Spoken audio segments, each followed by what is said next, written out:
Welcome everyone to the webinar for Exploring Duplicate Denials. My name is Tom Ryan. I will be your host today. I'm joined by Karen Curtis from my team. She's going to be my technical support person. She's going to answer those questions in chat, work with the chat. I also have one of our clinical staff on her, and her name is Mary Sue Gardner. She's going to answer any clinical style questions if they happen to come up. So, a couple of things that I'd like to remind everyone. I'll take questions at any time, but you got to put them in the chat. So we're going to do it that way just to keep it a little bit easier. Which reminds me, I didn't advance the first slide.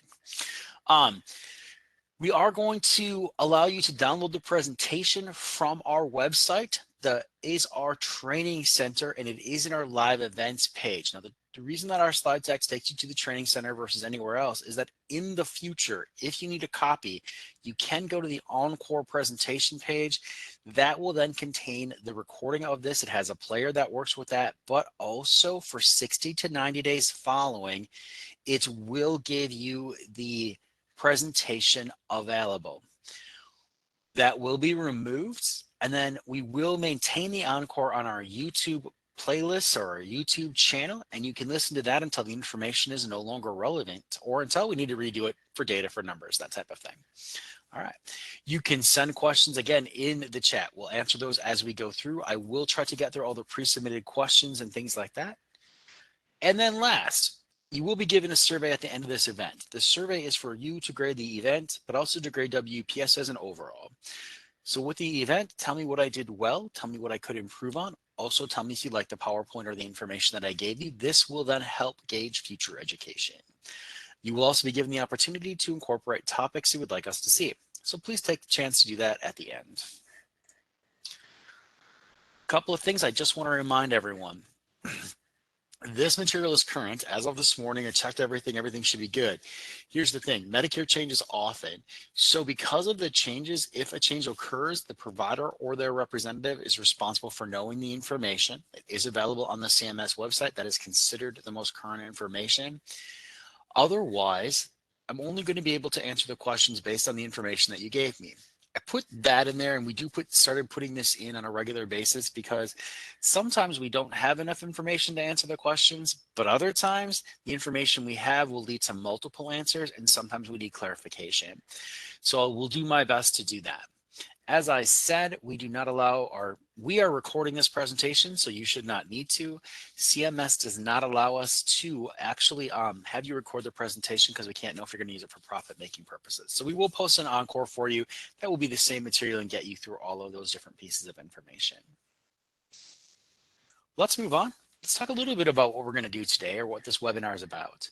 First of all, it is designed to look at duplicate denials, which are caused by duplicate claims.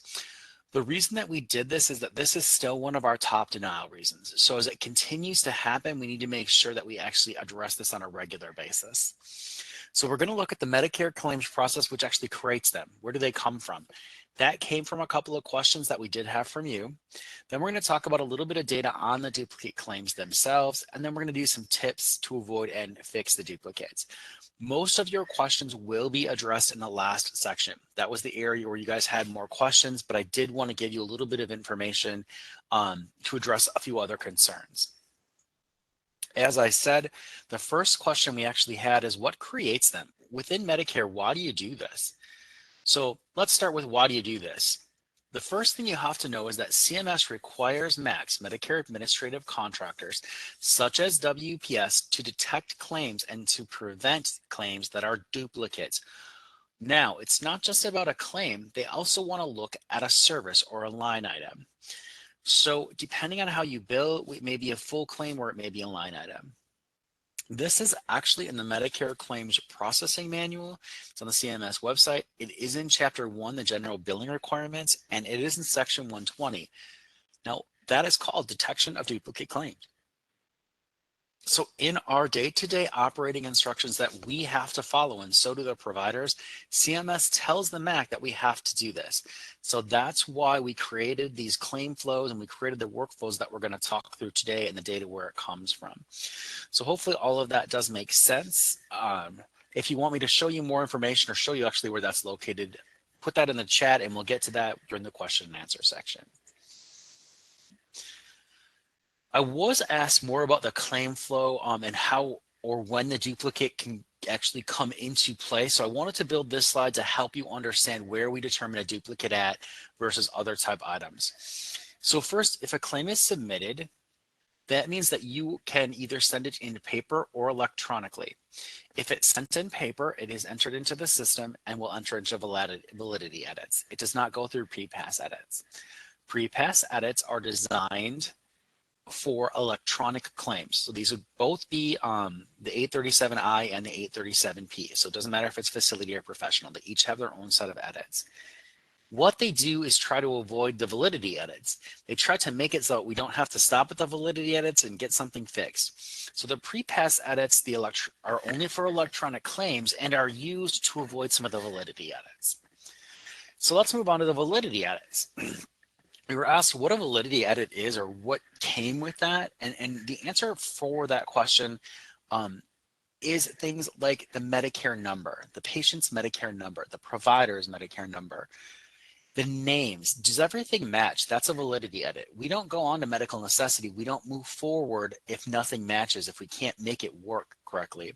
So if we can't even process the claim because we are missing some key information, you're going to hit a validity edit. For those of you that are not familiar with this is a return to provider or an unprocessable edit.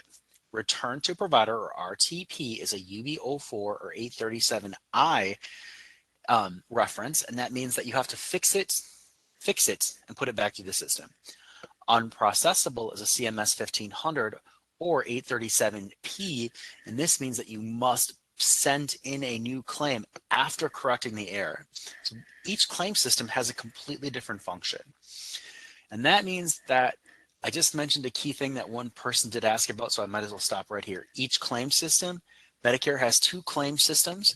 One of them processes UB04s and 837Is. That's the physical intermediary standard system. Some people will call it the shared system. Either way, it's FIS, F-I-S-S. We also have something for the 1500 or 837P. This is the multi-carrier system or MCS. Each system is built with different edits, so they try to do the same thing, and that's why a validity edit can cause an RTP or an unprocessable. It just depends on the system you're in. The next set of edits is actually where the duplicate edits sit, and this is the medical necessity edits. So what happens is, as we go into the edit system, we want to make sure everything is medically necessary. Have we looked at it? Did we pay it? Sometimes you're going to put a modifier on it that makes or says to us, this is not the same. This shouldn't be a duplicate. That's why it's a medical necessity. Yep, I know it's medically necessary. I've got the information within my documentation to show that it's medically necessary. It's not a duplicate. That's a medical necessity edit. Also, medical necessity edits are things like, I have nothing on the claim to differentiate this, but we're going to talk more about that in just a little while. But that's just where our duplicate edits fall into. Last, we have what we call pending. Now, this is pending payment. It means it's sitting on the payment floor. So before we can issue a payment, it has to wait 14 days for electronic submissions or 29 days for paper submissions. Ultimately, we always have 30 days. So the question was regarding this particular portion, does a duplicate edit occur before the payment floor? And the answer is yes. Yes, it does. It's going to occur in the medical necessity before we move it to the payment floor. It doesn't mean we can't look again or something else can't happen, but that's where we will look at it first. The final step is release from the payment floor, which means we're going to issue you your final remit notice, and we're going to issue a reasons and a remarks codes on that. The reason code is the financial code. Hey, it's a duplicate, we're not paying you. And the remarks code explains anything further that we would need to explain. So if it makes it through all of this information, great. If it doesn't, it will stop somewhere along the way. In particular, we're focused on medical necessity edits and a series of edits that create duplicate claims today. So as I said, duplicate claims actually come from CMS, and CMS requires us to do this. So what are the requirements? One, we have to classify them. The first one is what is called an exact match.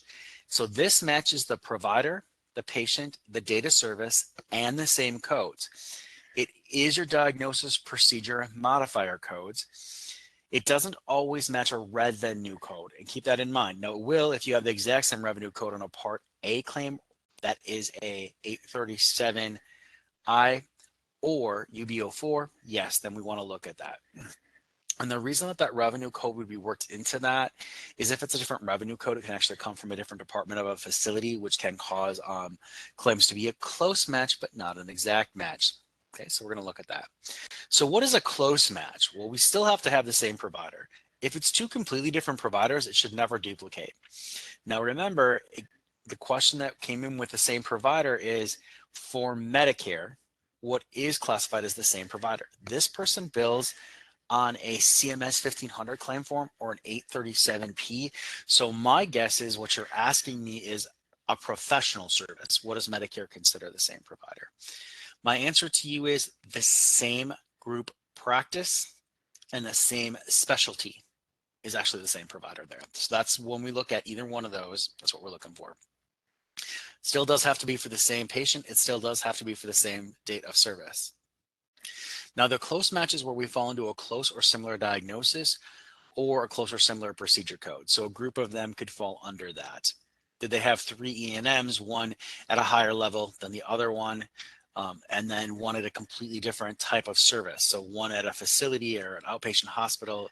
How did all that work together? Because Medicare is going to look for all of those types of things. They're same or similar. So that is what we're required to look at. It's not about the exact match all of the time, and that is what some people get confused on. That's also why sometimes the appropriate action for a duplicate is an appeal, but we're going to talk a little bit more about that. So how do we let you know that we found a duplicate claim? Ultimately, you can go into either system. So to enter into the FIS system, you can use direct data entry or our secure net access portal, which is the secure section of our website. And to enter MCS to check claim status, you would always want to use the secure net access portal. So you can do that. But ultimately what we do is we're going to send you a remittance advice. Now, whether this is electronic or paper, doesn't matter. It's going to contain the same type of information that you'll need. So it's going to tell you, hey, you've got a CO18, contractual obligation 18. That means write this off, but it is a duplicate claim or service. You may see other types of indicators as well. So an N20, service not payable with a service rendered on the same date, or an M86, service denied because payment already made for a same or similar procedure within a set time frame. These are all forms of duplicates, things that may happen. And each one may give you different rights. So some of them may be able to say, oh, wait, I can appeal this. Other ones you cannot appeal. So you may also need to look at a remarks code, which is on the bottom, and it's going to say an MA01 for appeal rights. Now, most claims will give you appeal rights, but it's not an automatic guarantee. So when we look at this, the remittance advice is the ultimate end-all be-all. That begins your appeal rights should they be issued. So you want to follow this and you want to look at the date on there, and you're going to go 120 days for your level 1 appeal. That's another piece of information that someone asked me why you need to do that. I'm going to move on to my first set of questions. Again, this is just a brief overview of duplicates, kind of where they come from and why we do them. I'm trying to work in the questions that we had pre-submitted. But our first actual question that I still haven't answered related to this section is, what do duplicate denials do for Medicare? Well, ultimately, the goal with the duplicate denial is to ensure the trust fund and the patient save money. The trust fund is the Medicare funds that actually pay the services. The patient can avoid things like deductible, co-insurance, and copay. So if we say, wait a minute, this isn't really a secondary, or this is a duplicate, not one of these other situations, it's going to help the patient save money too. So our goal is to avoid a twice payment, to avoid the take back process, all of those different things that can occur with Medicare. But that also means that if you disagree that it shouldn't have gone as a duplicate, because this is a medical necessity denial, that will then allow you appeal rights. So hopefully I answered that question well enough. And we just went through, again, the basic starting point for appeals. But Karen, do we have any questions? We have not had anything come through in the chat yet. Okay, let's go ahead and move on. What we're going to do next is talk a little bit about the data, which is actually why we're doing this class. What does the data show? How does the system categorize things? Why is it important for you to know this? So here we go. First, there are system categories, and the systems use the same types of categories. Doesn't matter if you're in FIS or MCS, both systems use these. One, is it paid on another claim? Two, is it in processing? Three, is it processed on another claim? Now, don't get processed and paid confused, right? It can be processed on another claim, but completely went to the patient deductible. That's still processed. It's just not paid. We didn't pay you anything. This is a problem that we have where people will actually send it back to us without researching why it processed but didn't pay. Instead, they're like, we didn't get a payment, we don't have a denial, and the system automatically generates a claim back. So that's one problem that we've seen. Duplicate charge. Now, duplicate charge is typically done either on the same claim, which is the same line item, date of service, and information for the UB04 A37Is, or it can also be duplicate charge on a 1500 A37P because there's two line items that look exactly the same or similar, and we can't differentiate. Now, sometimes this is where you'd want to put a modifier on one of those lines. Okay. Also, duplicate paid to another provider. There are some situations in which Medicare can only pay for one service. And if it's already been paid, we're saying, hey, we've already paid this out to another provider. Sometimes it's also going to duplicate with that for the evaluation and management that I talked about, where it's the same provider by Medicare standards, but it's really two different people, right? Even though they practice in the same group, they have the same specialty, that's to Medicare one, it's really two different people. So that's how that one occurs. You've heard me mention, 4 different types of claims again: UB04, 1500, A37P, and A37I. And again, please remember that the system does categorize them, and the systems are the physical intermediary standard system, FIS, or shared system, again, FIS, multi-carrier system. This is key to understanding when we talk about the next few slides, because we did do a breakdown by the systems themselves and what we're actually seeing, okay? Now, why is this so important? Well, in part, it's how you actually can access data and what data is there. We have a problem going on where people do think that all Part B services, categorical services, are billed to Part B, and that is not true. That's a line of business Part B by Medicare standards. Part A, which is a line of business, can receive Part B services. It's how they're billed. So when we talk about the physical intermediary standard system or shared system, FIS, it's always billed on a UB04 claim form or 837I electronic claim.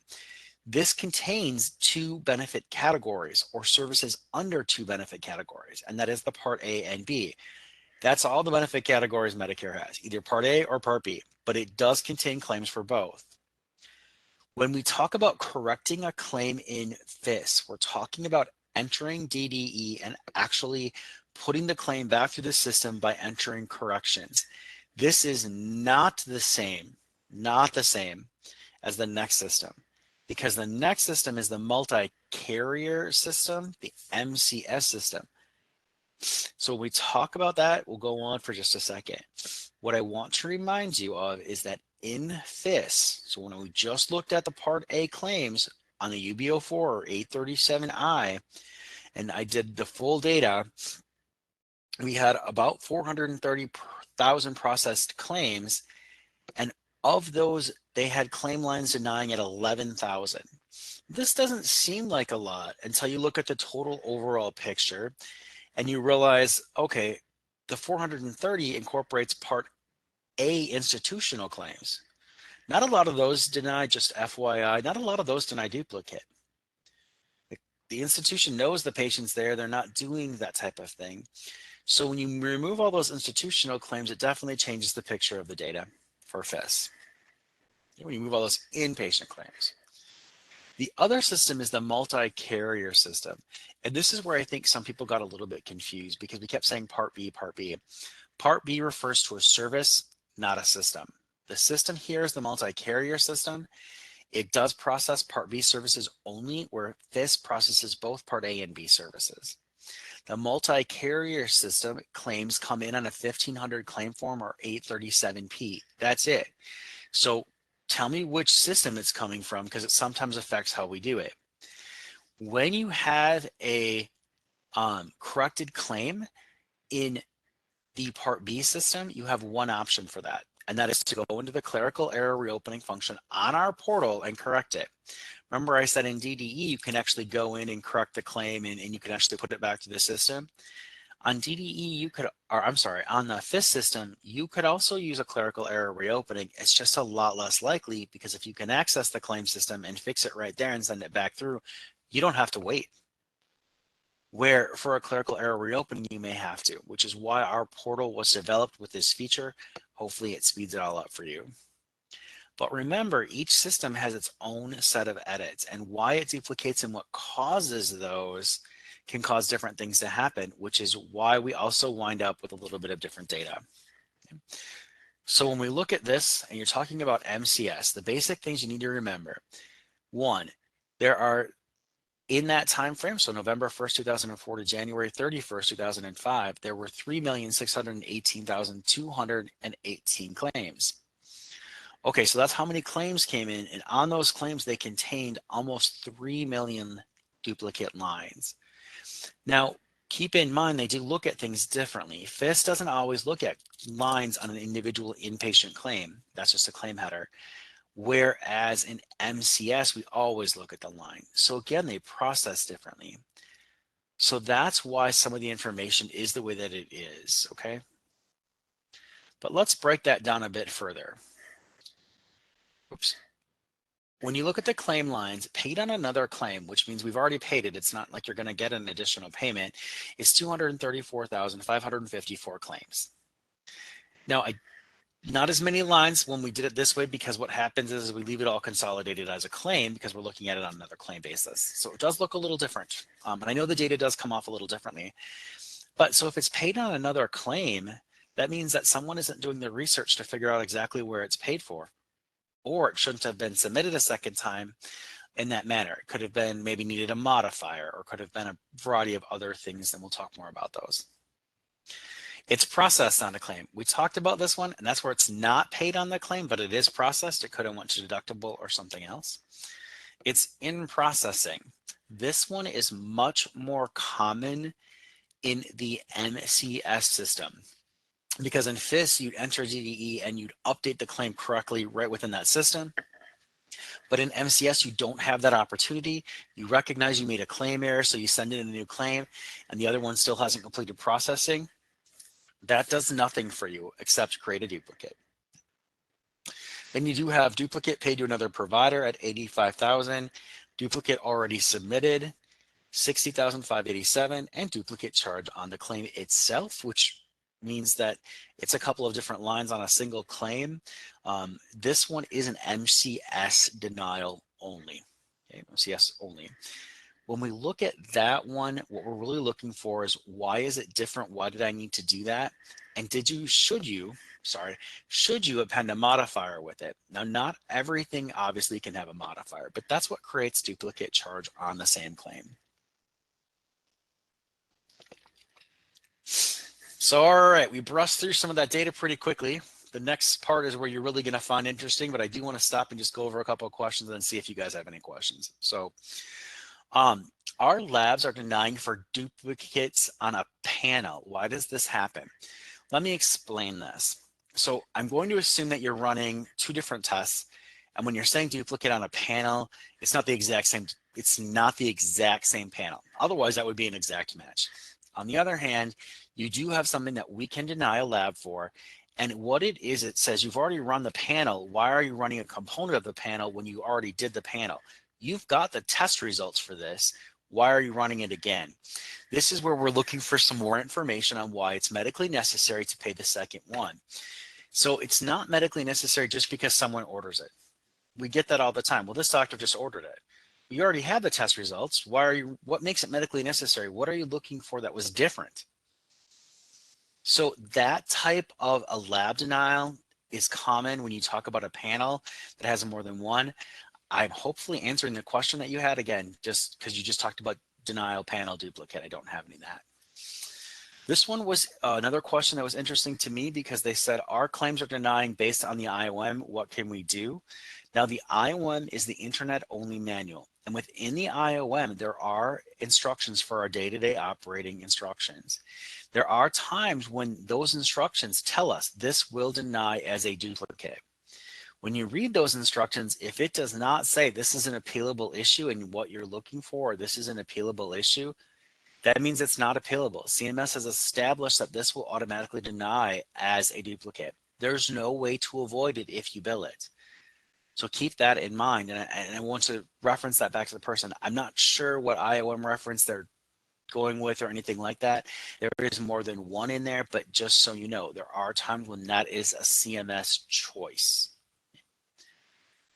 How to prevent duplicates and what causes them? Well, as we explained, what actually causes them are a series of edits set up to find similar or exact matches of information. This does mean procedure code, diagnosis code, the patient, the provider, the same data service. And what we're looking for is that everything is either similar or the same, and that will cause this denial.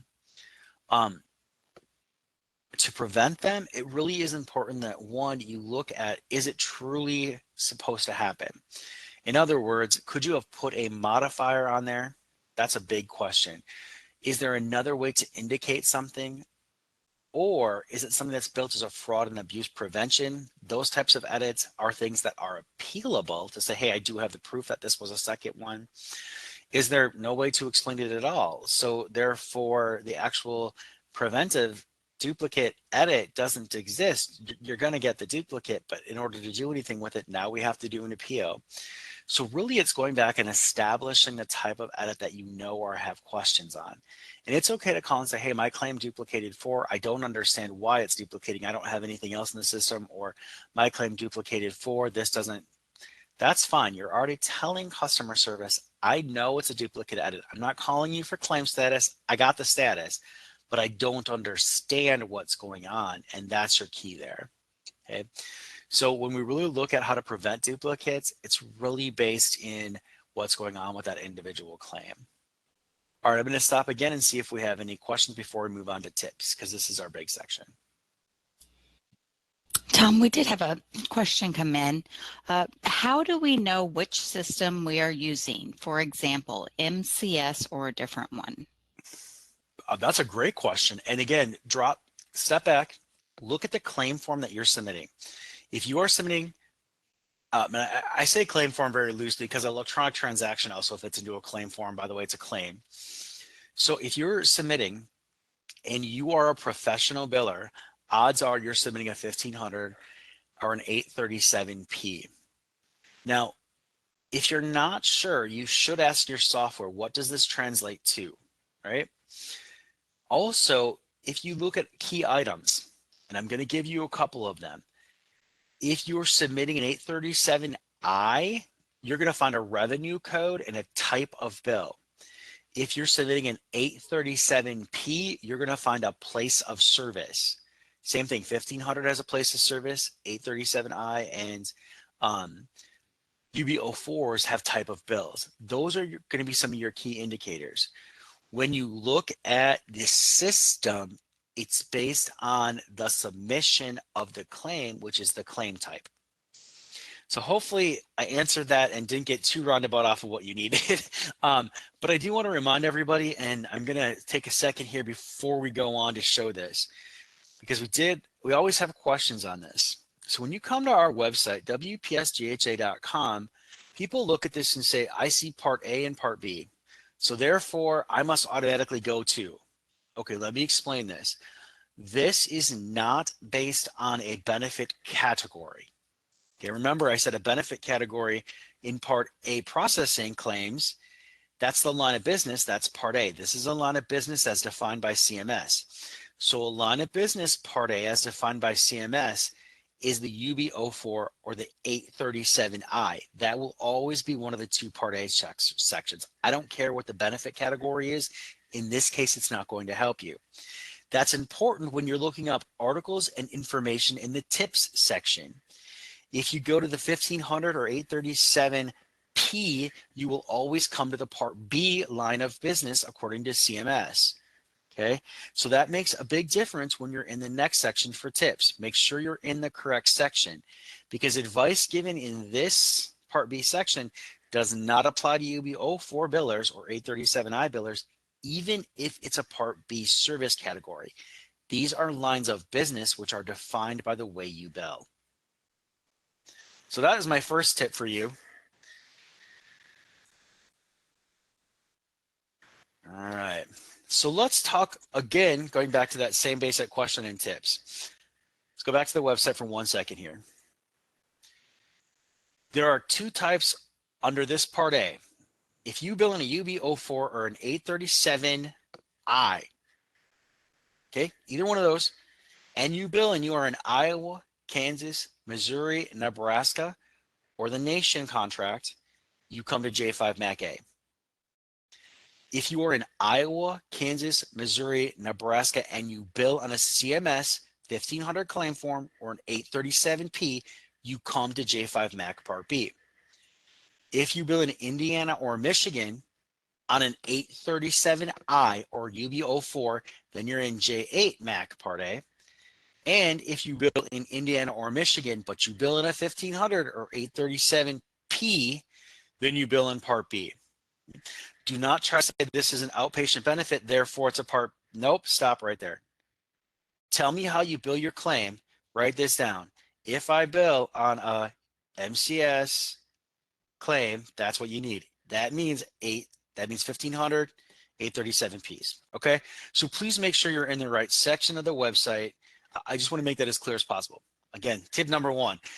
And I know I don't actually have a tip spelling that out, but it's very important. All right, Karen, did we have any questions, or did I get them all? Nope, you got everything. Okay, thank you. So let's move on to the actual tips that are built in.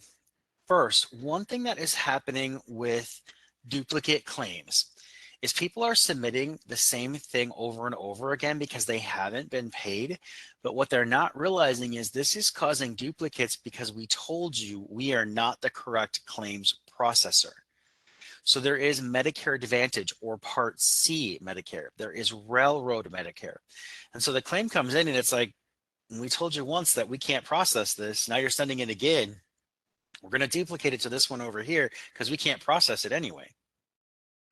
It could also then hit the same edit during the validity edits that says, no, just send it to the right contractor.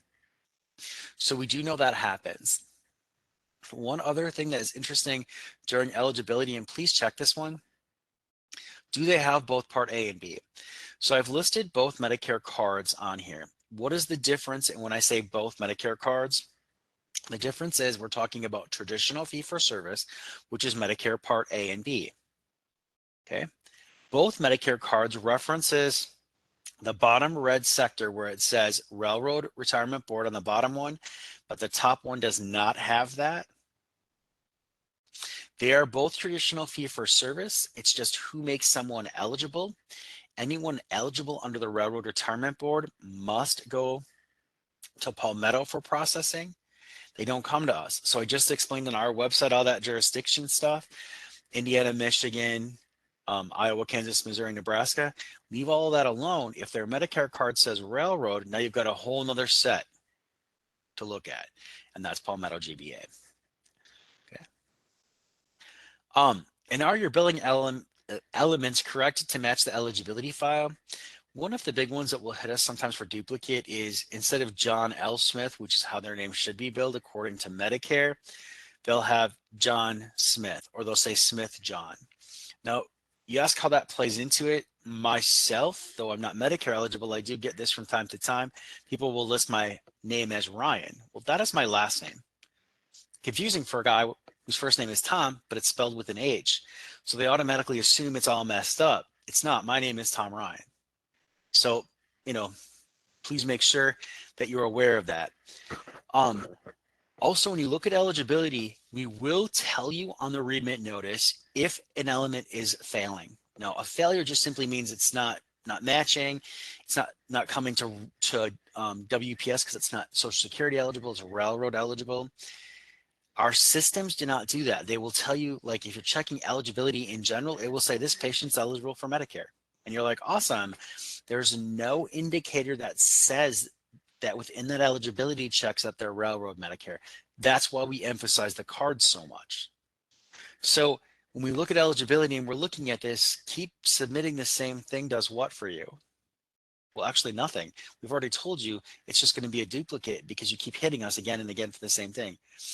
So sometimes this happens when it's in processing because it takes a little bit longer to process.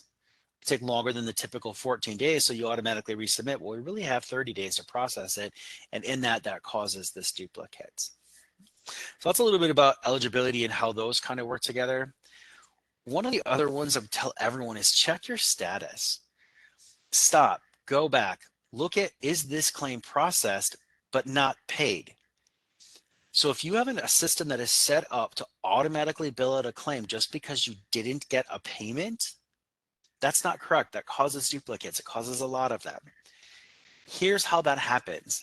One, when you don't check the status and you automatically bill out, the claim may legitimately have been applied to patient responsibility.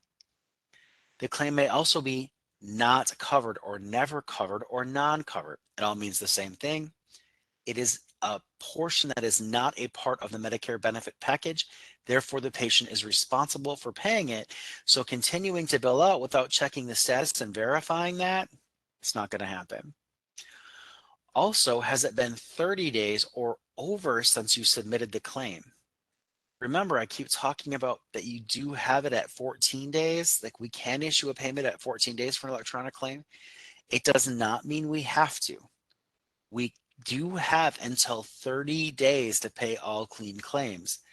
So we actually have someone, and one of the issues is what they're doing is on the 15th day, if they don't see a payment or they don't see that it's processed, they automatically resubmit the claim. Well, that's not useful. We have 30 days. So if you're going to do an automatic edit, which we never, ever, ever recommend, but if you're going to, you need to give at least 35 days to process that if you get a standard paper remit. Just a couple of things to go on there. When you go to check the status, what else are you looking for? We'll check the status to see, one, is it applied to deductible? Two, is it non-covered? Three, is it not paid? Not paid, but processed due to a primary insurance payment. This is common. We see a lot that the primary insurance pays it, doesn't leave Medicare anything. Or in the Medicare magic formula payment calculation, and please do not ask me to go over that formula. I can somewhat do it, but I'm not very good at it. I'm not a numbers boy, okay? There is a formula that we use, and it says whether or not we should make a payment above what the primary paid. So depending on that payment, you may not get a payment. It's still processed. It's still done. The patient doesn't owe you anything, right? So take time to do that. How do you do that? You can check the status of a claim on the interactive voice response system. You can check the status on the SecureNet Access portal, which is our website SecureNet Access area. And you can also do it in direct data entry. Any of those will work for you. If you need a duplicate remit, the SecureNet Access portal actually will allow you to print them off so you can get a duplicate remit. So that may be just an option or something to think about. If you are paying a clearinghouse, and this is a question, they have a clearinghouse the patient pays per claim submission, and they're getting a lot of what they feel extra payments, I would encourage you to go back and look and see if they are doing an automatic submission process. We have heard of this many times. Okay? They're not checking the status, they're just automatically submitting until it comes through and says it's this. Well, if they don't do that, that's not going to be helpful. Okay. So hopefully that makes a little bit more sense there. Which ties to our next tip, which is look for no payments. Look for where the patient's fully responsible. Deductible. Medicare is not going to issue anything because the deductible has to be met. Okay. Did the primary pay in full? Huge issue here. There's no additional payment for Medicare to make. Now remember, it's not did the primary leave a liability, it's did Medicare determine that based on our magic payment formula that there is no liability left. Also, is it a non-covered service? But never forget the last one, the bundling. Is this a component of a larger procedure? Therefore, we pay the larger procedure and have done that, but the component isn't paid. It's bundled. Is this something on the Medicare physician fee schedule that is never payable because it always bundles into something else? Example, I'm going to take out stitches. Well, part of the process of putting them in is the payment to take them out. So it's all one component. Again, a modifier can help with some of that stuff, but it doesn't always do that. So is it a bundled procedure? So there's a variety of reasons we may not pay. Someone asked about if they refund and rebill. That's great, but if you refund the money and you don't wait for the refund to go through, it will cause a denial. We have to have the money, have it processed and back to zero. Please remember the payment time frame still applies. Timely filing, whatever you want to call that, it's 1 year. So if you refund a claim, it's not the same as adjusting the claim or working with the claim. You're actually sending the entire claim to cancel it back. The new claim will still apply the 1 year time frame. So I'm not really sure what you're trying to get at with the no payment and a refund refile. If you have a little bit more information, I might be able to help you a bit further. The next slide I put in here because I've talked a lot about it, but I just wanted you to have a more specific slide to this, okay? So first, payment floor. Wait for the payment floor to pass. Now, remember the payment floor is 14 days for electronic and 29 days for paper. At this point, check the status. Always wait for a clean claim, which means a claim that didn't go to medical review, a claim that didn't require additional documentation, a claim that didn't have anything else going on. We have 30 days to process it. If you are forgetting that portion, that 30-day portion, you can actually be creating duplicates. While Medicare does say this is typically an abuse of the system or a waste in the system, it's something you're not intending to do. It's not like you went out of your way like fraudulent billing. This is just something you're doing that is causing additional funds from the Medicare Trust Fund. Once you've been educated and once we've told you about it a few different times, we do want to make sure that you're doing this correctly. So if you're interested in more about the payment floor, I do recommend that you check out the Medicare Claims Processing Manual. It's in Chapter 1, which is the General Billing Requirements, and it's Section 80.2.1.2, or Payment Standards, Payment Floor Standards. It'll just help you get through that basic information. And I'm going to go ahead and put that in the chat. And then what I'm going to ask Karen to do is if she wouldn't mind going out and researching y'all, getting you a fast link for that. So Karen, I'll put the information in the chat. You can use that chat to find a link if you wouldn't mind doing that for me. That'd be great. We also want to talk about pre-pass edits. Now, pre-pass edits are something that do not appear as a duplicate claim. If you're not familiar with a pre-pass edit, it is a system posted electronic claim. I sent it in, get a 999 report. Great, you have it at Medicare. Awesome, awesome. The next day we post a 277 CA report. This report simply means we accepted or denied your claim and what happened with it. It's a 277 report. If we deny at this point, we will not enter it into the system. We won't do it, okay? So part of pre-pass edit reports can say, hey, it needs to go to Railroad Medicare as well. It will never be in our system. Now, on the other hand, there are times when it will go into the system, it'll pass this, and it'll get caught in the system, which is not part of pre-pass edits, and it's going to say go to Railroad Medicare, and then if you send it in again and again without fixing it, it's just going to keep duplicating. It's supposed to go to Railroad Medicare. We already told you that. So it depends on which edit it hits and which one it gets caught in. So I was asked specifically about the pre-pass edit reports and the information that is needed there. And so, no, these will not be in the system. They don't appear anywhere. They don't appear. A Railroad Medicare edit can be a pre-pass edit, but it can also be a standard edit for a return to provider or an unprocessable. Return to provider is a FIS, and unprocessable is an MCS, and both mean the same thing. Something is so wrong, we're not going to complete the processing of it. In other words, you can't appeal it. You don't have appeal rights. Send it to the right payer before we can even do that. You have heard me mention this one a few different times, and this is your automatically submitted claims. Now, please, if you have someone that automatically does this, or you have a system that automatically does this, if you cannot shut it off, make sure it allows for a full 30 days before you submit anything or do anything with it. This 30 days is our clean claims processing amount. That means that WPS has to process within 30 days before we issue interest. We must wait at least 14 days or 29 before we process. So you have to make sure everything is set accordingly, which is why we automatically go with the high end versus trying to say, oh, we're going to set 15 for this and we're going to set. Now, again, that can be a work process, something you want to check manually, but in automatic resubmission, you always want to make sure you get by the full-time thing there. Also, again, here's the one that came up with that vendor question. Because you paid for submission, if they're automatically resubmitting without checking status, are you actually overpaying? It's a great question to ask. And I don't have an answer for that because it's not something that we typically do. We don't go back to your vendor and say, hey, how are you submitting these? Okay, WPS articles. Now, I love this article. It's called Common Claim Denials. The reason that I always incorporate this article when you're looking for a resource, one, it's just a simple link, and I'm just going to use it. If I select it within the PowerPoint presentation, it will open outside and it's going to bring it up. A couple of things to keep in mind when I say bring it up, it brings it onto the WPS GHA website.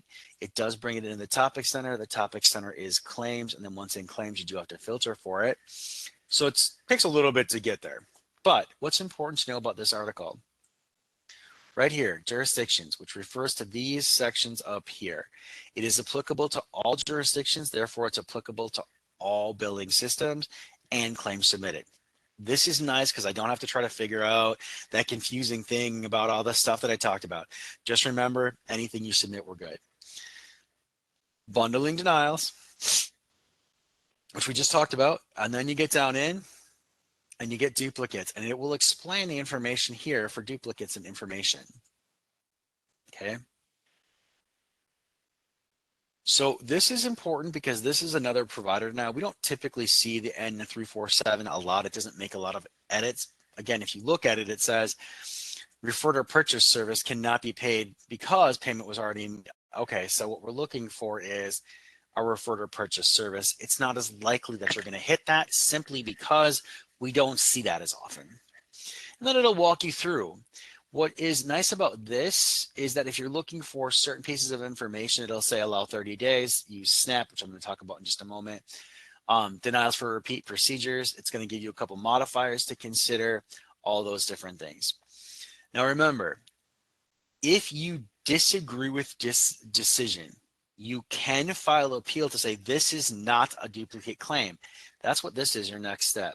But before doing that, if you're unsure or something doesn't seem right, don't contact customer service and say, I need claim status. You already know the claim status. It's denied. It's denied as a duplicate. What you need to say is, I don't understand why it's denying as a duplicate. That is a completely different question. You know the claim status, but why is it happening? They can help you with the why is it happening when something doesn't make sense. They cannot help you with the fact that it is a duplicate denied that way. Okay. And then again, if a modifier is appropriate, we always recommend appending that modifier on a line-by-line basis. Jump back over here.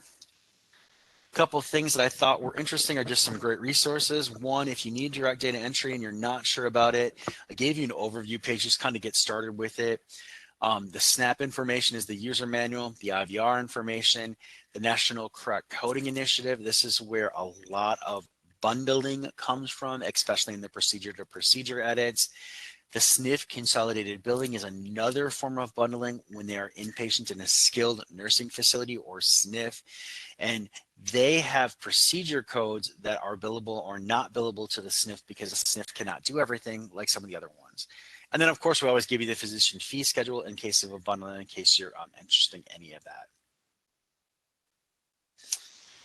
So again, if you did happen to download these slides, all of these links are available. I'll use the top one because it's here. Click on it. By click on it, I mean literally select it with your mouse. It will open the article directly underneath there on our websites. Okay. couple of fast reminders: when you're looking for duplicate information, come to whatever section you want up here, but then come to claims. That's where your duplicates will be. Once you're within claims, common claim denials is here. If you want to know more about duplicate, you can try to filter for it, but it's going to tell you I don't have anything in particular, and that's because it's in this common claim denials article. It is not titled duplicate. You can always do our general search up here for duplicate, and that will bring you a lot more results, okay? Because it's going to give you a variety of different things you need to handle. These are your inquiry forms. This is your redetermination request. Now, what it's going to tell you up here in another form of a duplicate, which I didn't do analysis for, is what does the appeals process consider a duplicate? That's what this article will also cover for you. All right. What do we got to go over next? Of course, some more Q&A. I will start with a couple of pre-submitteds, then we're going to move on and we'll jump back into whatever Karen has in the chat for me. So let's just do a little bit. First pre-submitted, when to combine overlapping claims. This one is a whole course in and of itself. I've talked about a variety of different stations when this can happen, but typically it's an inpatient claim in which they're responsible for it, or it's a procedure which has a professional technical component and someone's billing the global, not the split out PCTC. I'm sorry, 26 and TC components. So those are when you really want to combine them. One of the things to keep in mind is that even though you're outpatient performing a service for an inpatient acute care hospital or some of the other hospitals, you have a 3-day payment window that may apply. And that's for diagnostic services, which would actually bundle into that as well. So I'm not sure when you're talking about overlapping claims, the exact concept that you were going with there. So if you could put more in, I might be able to help you a bit further. Next one is, will Medicare ever reimburse two separate unrelated E&Ms under the same NPI, same data service? My answer to you is Medicare will do this, but be careful with defining unrelated. I need to know what that means to you versus Medicare. And the reason that we say that is if you cannot anticipate having a second E&M, maybe an emergency room visit is a good example. The patient comes in, they're not feeling well, they have whatever going on, so they have an emergency room visit. They're good, they get stabilized, they get released. Later that day, they fall and they break their hip, so they have a second emergency room visit. Could you have anticipated in the morning that they were going to fall later that day and break their hip? This is a separate E&M. They are two separately billable evaluation and management services. It's just an example that I'm using. So there are a variety of other situations that we do pay for it, but remember the same provider rule does typically apply, which means you get one one E&M for the same patient, for the same data service, for the same provider. By Medicare definition, that equals same tax ID, same specialty. So it's not that it's not reimbursable today. It has to be very well supported within the documentation to show that there are two separate reasons. Our next question, how to best submit additional documentation or claims updates when avoiding duplicate denials in the process. All right, let me give you a couple pieces of information here. One, if you've submitted a claim and it's already in process, let it deny and then submit a correction or a new claim based on the action that occurred, right? Let it go through, let it finish processing. Going in and doing other things in the process can cause other errors.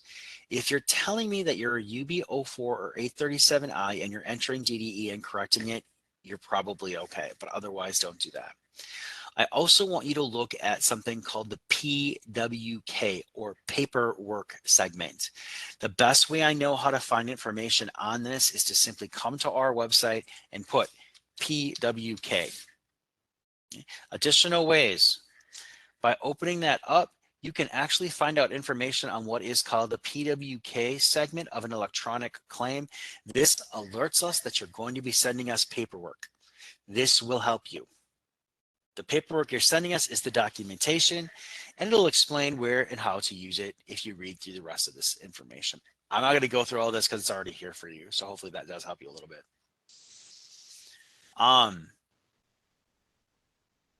So I was asked for both how to fix and correct a claim in the 1500 and UB04, but I want to address them separately. So we'll start with 1500. So first, fixing a claim on the 1500 means you have to let it process. If the claim allows for it, which means it's not unprocessable, there's not some other validity error going on, then you can do a clerical error reopening to fix it. If it doesn't, then you must send a new claim. So I'm not really sure exactly what's going on with it. Now, the UB04, which is submitted into FIS, you can do this through direct data entry. Again, fixing it can cause other issues and stuff. So each edit is worked as an individual. So it could return to you. It could cause some additional information. I don't know that. If you do not have access to that system, you can call to clarify what we need, and you will have to resubmit the claim. Submit the claim. Someone asked, can you do a clerical error reopening? And the answer is not for those types of issues, because the claim has to be considered processed. If it returns to provider, it's not processed. Therefore, you can't do a clerical error reopening. We have just a couple of minutes. So at this point, I'd like to see if we have any questions. Tom, we have not had any questions come through that you have not answered. Perfect. All right, well, we'll keep going then. Want to remind everybody that you will get a certificate of achievement for this. It's going to come very closely after the event. The certificate does provide you a couple of different things. It's going to be in an email first, and it also provides you a survey link, which again, I'll talk about that in just a few moments. But on the bottom, it's the certificate. It does provide you with contact hours. We do not provide a separate paper certificate for this. The exception to that is if I can verify your phone number and you only called in. So if you're listed as a phone-only person, it will list your phone number on my log, and I have to be able to verify that. Everybody else, you will get a certificate in an email that will come out. And again, the certificate has contact hours. This is what gives you CEUs. We do not issue CEUs. All right, follow-up questions. Again, if you called in, this is what you want to listen to too. Please email us at wps.gha.education@wpsic.com. Please make sure that duplicate denials is your topic. I don't know what topic it goes to. We have a lot of webinars every day, so please make sure you do that. Also, want to make sure you get these in the next 7 days. That includes those of you that called in and are looking for a certificate. However, I need an additional piece of information from you, and I need your phone number, including area code. Without that piece of information, we're unable to process this request. So please make sure you follow that information. Surveys. Many of you probably have seen this before, but we're going to offer you the opportunity to give us a survey. We offer this every time. It's not just about grading the event, it's about grading WPS as a whole and how are we doing. So please take the time to look at that survey and go back through and provide that feedback. A couple of ways you can do that. Use the chat link right now. You could also wait until I close out. You're going to get a pop-up box like the lower box here. It's an external site, and it's going to give a CMS MAC Fed ramp and the destination site unless I continue. This is not malicious. It's not spam, it is our survey. Also, if you're listening via Encore, you can take it by using the picture that's going to appear at the end. It's going to look like the one in the upper, or don't forget it's always available in the bottom in the description. All right. With that said, that brings me to the end of everything I got for you today. So thank you for listening. We encourage you to provide feedback on the survey. Remember, we do want to hear what we did well, what I needed to improve on, what WPS needs to improve on as a whole, and hey, what did you think of my material? Also include any other topics you'd like to hear. Remember to review our live events page for registration. Don't forget the encores are out there available to you. On behalf of myself and Karen, thanks for attending today. On behalf of all Provider Arts Education and WPS, thanks for your time. We look forward to your survey comments and we hope you'll join us in the future for education.